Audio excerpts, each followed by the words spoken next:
Hi guys, কেমন আছো? আমি খুব ভালো আছি। তো অনেকদিন পর আজ আমি তোমাদের সকলের জন্য নতুন একটা ব্লগ নিয়ে হাজির হলাম।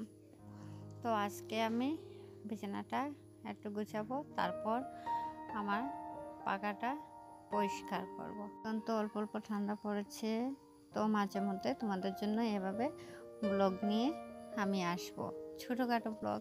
আমাকে একটু সাপোর্ট করো আর আমার শর্ট ভিডিওতেও একটু সাপোর্ট করো, ঠিক আছে? তো চলো ভিডিওটা লাস্ট অবধি দেখতে থাকো।